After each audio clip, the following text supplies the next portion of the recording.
जय झूलेलाल दोस्तों। वॾे अफ़सोस जी ॻाल्हि आहे, अॼु असां पंहिंजी ॿोलीअ खां वधीक मायने पराई ॿोलीअ खे ॾियूं। पंहिंजी ॿोली छॾे करे पराई ॿोली में ॻाल्हायूं था।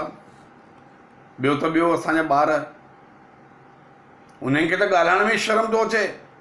अड़े शर्म छा जो, अड़े असांजी पंहिंजी ॿोली आहे, अड़े असांजी मिल्कियत हिन खे छो था विसारियो। अचो हिकु गीत पेश आहे दोस्तों कि ॿोली असांजी मिठड़ी आहे, मिठड़ो आहे हिन जो बोल। ॿोली असांजी मिठड़ी आहे, मिठड़ो आहे हिन जो बोल। तंहिंखां पोइ बि पंहिंजी ॿोली हर घर मां अॼु गोल। ॿोली असांजी मिठड़ी आहे, मिठड़ो आहे हिन जो बोल। तंहिंखां पोइ बि पंहिंजी ॿोली हर घर मां अॼु गोल। ॿोलनि में मिस्रीअ वांगुरु ॾिसण में प्यारी, यादि घणनि खे आहे घणनि विसारी।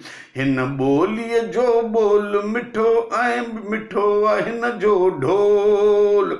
हिन ॿोलीअ जो बोल मिठो ऐं मिठो आहे हिन जो ढोल। तंहिंखां पोइ बि पंहिंजी सिंधी ॿोली हितां त गोल। तंहिंखां पोइ बि पंहिंजी ॿोली हर घर मां अॼु गोल। महांगी असांजी ॿोली सिंध मां जो आंदी, सोनी आहे ॿोली पंहिंजी भाषा आहे चांदी। हीरा मोती जवरातन खां बि आहे अनमोल। हीरा मोती जवरातन खां बि आहे अनमोल। तंहिंखां पोइ बि पंहिंजी ॿोली हर घर मां अॼु गोल। तंहिंखां पोइ बि सिंधी ॿोली हर घर मां अॼु गोल। हर कंहिंजे वस जी नाहे आहे वॾ भागी, चई को ॾेखारे ॾाढो ॾिकी ॾकर ॾाढी। हर कंहिंजे वस जी नाहे आहे वॾ भागी, चई को ॾेखारे ॾाढो ॾिकी ॾकर ॾाढी। हर ॿोलीअ खां पहिरीं आहे हिन ॿोलीअ जो रोल।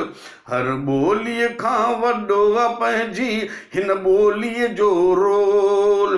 तंहिंखां पोइ बि सिंधी ॿोली हर घर मां अॼु गोल। तंहिंखां पोइ बि सिंधी ॿोली हर घर मां अॼु गोल। त दोस्तों, हीअ ॿोली पंहिंजी ॿोली आहे, हिन खे न विसारियो। सुहिणी ॿोली, मिठी ॿोली, प्यारी ॿोली। चवंदा आहिनि सिंधी सुहिणा सुठा सुहाणा, मिठा ईअं ॼण खंड जा दाणा। खंड मिठी ऐं मिठी जलेबी, मिठी मिसरीअ जी गोली आहे। सभ खां सुहिणी असांजी ॿोली सिंधी अबाणी ॿोली आहे। छो त सिंध में हासी सिंध असांजो, हिते आहे हिंदुस्तान असांजो। जिते रहूं था साण ॿोली, साण इज़त ऐं मान असांजो।